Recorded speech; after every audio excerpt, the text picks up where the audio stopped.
Friends, I M C ए पीयूष ठक्कर। मैं आपको आज चार्टर्ड अकाउंटेंसी कोर्स की फुल इंफॉर्मेशन देने वाला हूँ। आज का ये वीडियो रिलेवेंट है ऐसे स्टूडेंट्स जो 12th कॉमर्स में अभी स्टडी कर रहे हैं और सीए करने का प्लान कर रहे हैं। ऐसे स्टूडेंट्स को आज पूरी जानकारी मिलेगी कि चार्टर्ड अकाउंटेंट्स बनने के लिए उनको क्या क्या करना पड़ेगा academically as well as practically.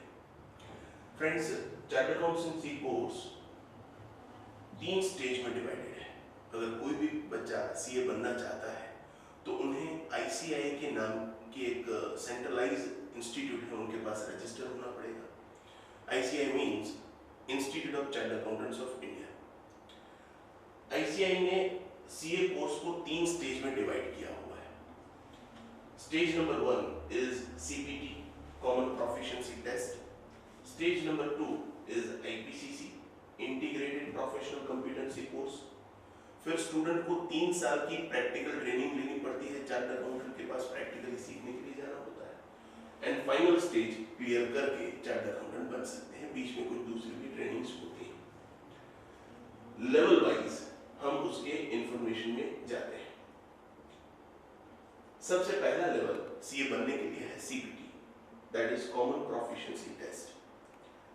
CPT level कि एग्जामिनेशन पैटर्न जो है वो एमसीक्यू बेस्ड है, that is multiple choice question. That means एक क्वेश्चन के आपको 4 आंसर मिलेंगे। 4 आंसर में से कोई एक आंसर आपको सिलेक्ट करना है, लाइक कौन बनेगा करोड़पति। अगर आपका जवाब सही रहा तो आपको 1 मार्क मिलेगा। If that is wrong you will be getting negative marking of 0.25। Yes, अगर आपका सवाल गलत हुआ, आपने जवाब गलत दिया तो 0.25 की नेगेटिव मार्किंग होगी।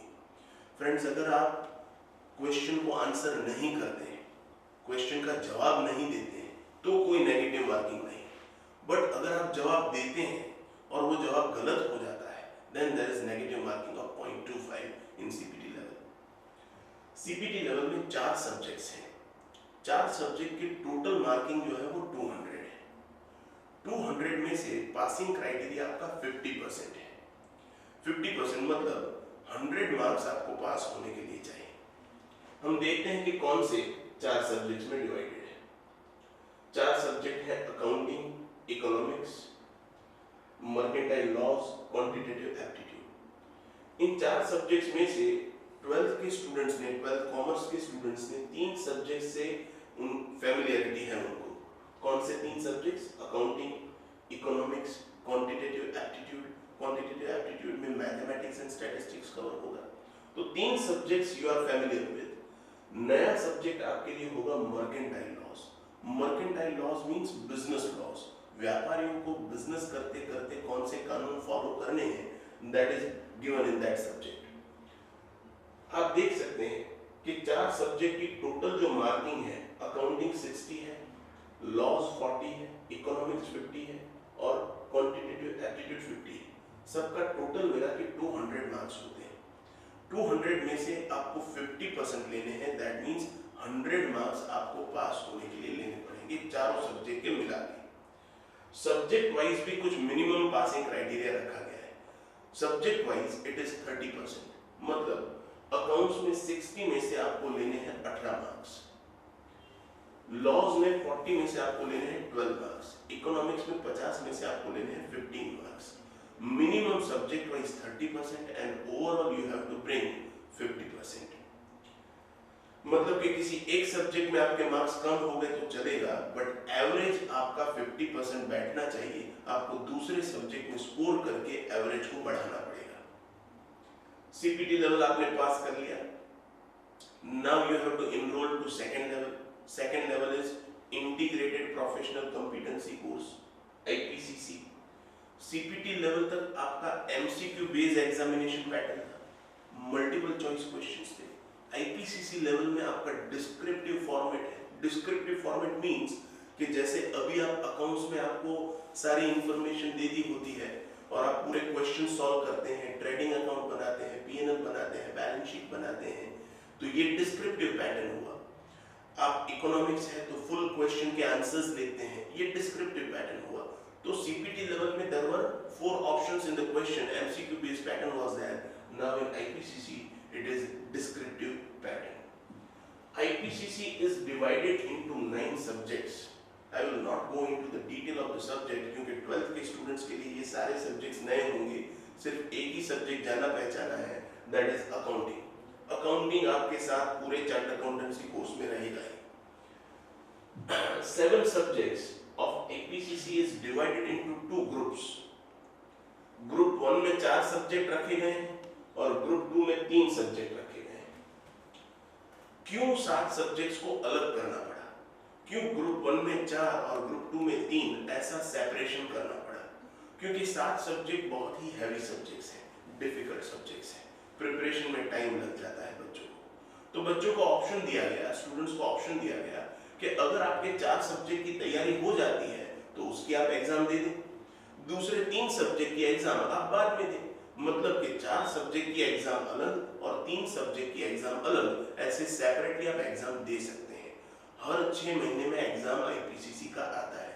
मई और नवंबर के महीने में एग्जाम्स कंडक्ट होते हैं. तो पहले 6 महीने में आप ग्रुप 1 की एग्जाम दे दें और बाद में आप ग्रुप 2 की एग्जाम दें, ये अलाउड है, इसलिए ये सेपरेशन किया गया है. 7 सब्जेक्ट, हर एक सब्जेक्ट 100 मार्क का है, तो टोटल मार्क्स जो है वो 700 बनेंगे. पासिंग क्राइटेरिया सीपीटी के जैसा ही है. ओवरऑल आपको 50% चाहिए, मतलब 700 में से 350 50% बनेगा, उतना आपको मिनिमम चाहिए ओवरऑल. सब्जेक्ट वाइज सीपीटी में 30% था, आईपीसीसी में 30% की जगह 40% है. मतलब कि मिनिमम एक सब्जेक्ट में आपको 40 मार्क लेने ही पड़ेंगे. 100 मार्क का सब्जेक्ट है तो 40 मार्क एक सब्जेक्ट में, और सब सब्जेक्ट्स का मिला के ओवरऑल आपका 350 बनना चाहिए, 350 बनना चाहिए. आईपीसीसी लेवल भी आपने पास कर लिया, सारे सब्जेक्ट्स ग्रुप 1 पास कर लिया, ग्रुप 2 पास कर लिया. अब आपको प्रैक्टिकल ट्रेनिंग लेना है, आर्टिकलशिप करना है. जो भी आपने थियोरेटिकली लर्न किया है वो आपको प्रैक्टिकली सीखना है. ओके, कहाँ पे सीखना है?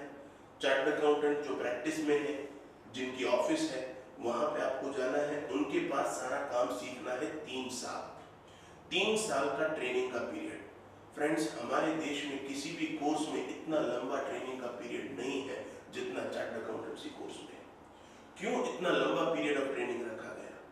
रीजन सिर्फ ऐसा है कि 3 साल के पीरियड में बच्चे को इतना ट्रेन कर दिया जाए, इतना सिखा दिया जाए कि 3 साल के बाद उसे किसी के पास ट्रेनिंग लेने के लिए जाना ना पड़े.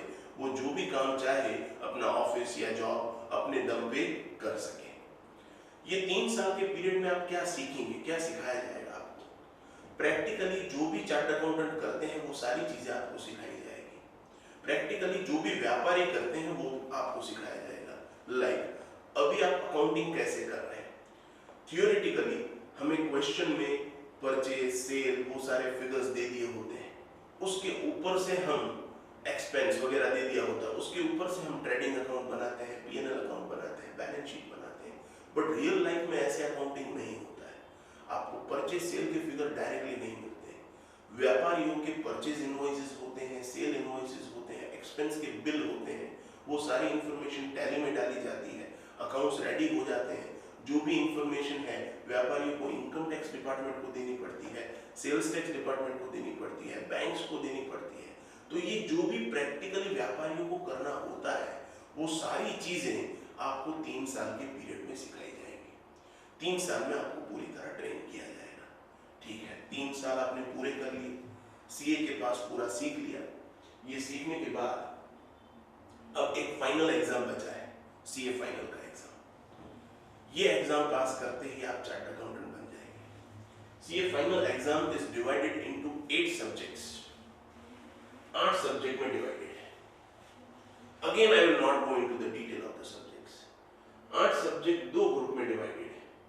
ग्रुप 1 में 4 सब्जेक्ट और ग्रुप 2 में भी 4 सब्जेक्ट. अगेन क्यों 2 ग्रुप में डिवाइड करना पड़ा?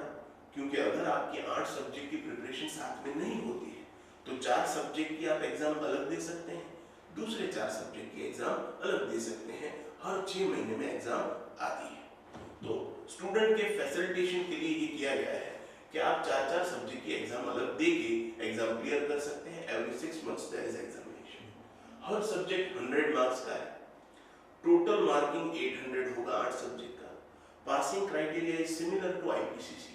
आईपीसीसी में क्या था, 50% ओवरऑल, 40% सब्जेक्ट वाइज, मतलब कि अगर टोटल 800 मार्क्स है तो 800 में से 50% 400 मार्क्स आपको लेने पड़ेंगे पास होने के लिए, और सब्जेक्ट वाइज 100 में से 40 मार्क आपको लेने पड़ेंगे। अगर ये क्राइटेरिया फुलफिल कर देते हैं तो you clear CA final examination. Now you are chartered accountant, आपने सीपीटी पास किया, आईपीसीसी पास किया, 3 साल की प्रैक्टिकल ट्रेनिंग की, सीए फाइनल पास किया, 4.5-5 साल की मेहनत की। ये मेहनत करने के बाद आज आप बन गए हैं चार्टर्ड अकाउंटेंट। अब चार्टर्ड अकाउंटेंट बनने के बाद क्या क्या कैरियर ऑप्शंस अवेलेबल है हमारे पास? चार्टर्ड अकाउंटेंट बनने के बाद आइदर आप किसी बड़ी कंपनी में जॉब कर सकते हैं या फिर खुद का प्राइवेट ऑफिस स्टार्ट कर सकते हैं। बड़ी कंपनी में जॉब, क्या बड़ी कंपनीज को चार्टर्ड अकाउंटेंट की जरूरत पड़ती है? हमारे देश में चार्टर्ड अकाउंटेंट को 4 फील्ड का एक्सपर्ट माना गया है, taxation, financial management, accounting and auditing. तो किसी भी बड़ी कंपनी में आप अगर देखेंगे तो टैक्सेशन संभालने वाला जो हेड है वो चार्टर्ड अकाउंटेंट ही होगा, अकाउंटिंग संभालने वाला हेड चार्टर्ड अकाउंटेंट ही होगा, फिनांस संभालने वाला चार्टर्ड अकाउंटेंट ही होगा। तो हमारे देश में कंपनियों को चार्टर्ड अकाउंटेंट की सर्विसेज की जरूरत पड़ती है। इन 4 सब्जेक्ट्स के लिए अगर उन्हें कोई प्रोफेशनल चाहिए तो वो चार्टर्ड अकाउंटेंट को ही हायर करेंगे। ठीक है, हमें जॉब नहीं करनी है, अगर हम खुद का कुछ करना चाहते हैं, हम किसी के अंडर काम नहीं करना चाहते हैं, तो आप खुद की ऑफिस भी स्टार्ट कर सकते हैं, प्राइवेट ऑफिस स्टार्ट कर सकते हैं। प्राइवेट ऑफिस स्टार्ट कर देंगे तो क्या हमारी ऑफिस में कोई आएंगे? डेफिनेटली। व्यापारियों को अलग अलग रीजन से चार्टर्ड अकाउंटेंट की जरूरत पड़ती है, टैक्स प्लानिंग करने के लिए, अपने अकाउंट्स मेंटेन करने के लिए, बैंक से लोन लेने के लिए व्यापारियों को सीए की जरूरत पड़ती है। ये तो वॉलंटरी बात हुई। कुछ व्यापारियों को कंपलसरी सीए के पास आना ही पड़ता है। किनको आना पड़ता है? हर एक कंपनी को कंपलसरी अपने चार्टर्ड अकाउंटेंट के पास ऑडिटिंग करवाना पड़ता है। जब तक चार्टर्ड अकाउंटेंट ऑडिट करके कंपनी की रिपोर्ट पे साइन नहीं करता है, कंपनी की बैलेंस शीट के नीचे साइन नहीं करता है, तब तक उस कंपनी की ऑडिट रिपोर्ट की कोई या बैलेंस शीट की कोई वैल्यू नहीं होती। हमारे देश में जो व्यापारी है, अगर उनका टर्नओवर 1 करोड़ से बढ़ जाता है तो कंपलसरी उन्हें चार्टर्ड अकाउंटेंट के पास जाके अपने हिसाब किताब चेक करवाने पड़ते हैं, ऑडिट करवाना पड़ता है। अगर वो चार्टर्ड अकाउंटेंट से ऑडिट नहीं करवाते हैं, साइन नहीं करवाते हैं, तो इनकम टैक्स डिपार्टमेंट उनके हिसाब किताब का स्वीकार नहीं करेंगे। तो इनकम टैक्स डिपार्टमेंट 1 करोड़ से ऊपर टर्नओवर होगा तो सीए की रिपोर्ट मांगेंगे हर व्यापारी से।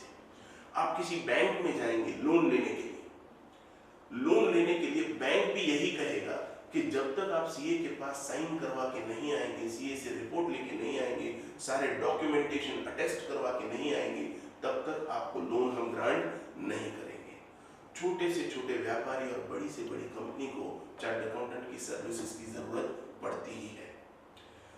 इवन अभी जो हुआ डीमोनेटाइजेशन, 8 नवंबर को आपने देखा, 8 नवंबर 2016 को डीमोनेटाइजेशन के बाद ऐसा माना जाता है कि हर एक व्यक्ति इनकम टैक्स को फॉलो करेगा, ब्लैक मनी एक्यूमुलेट नहीं करेगा और हमारे जितने भी लॉज हैं उनका पालन करेगा। अगर ऐसा हुआ तो all those person will require services of chartered accountant. तो फ्रेंड्स, आपके पास कैरियर में बहुत सारे ऑप्शंस हैं।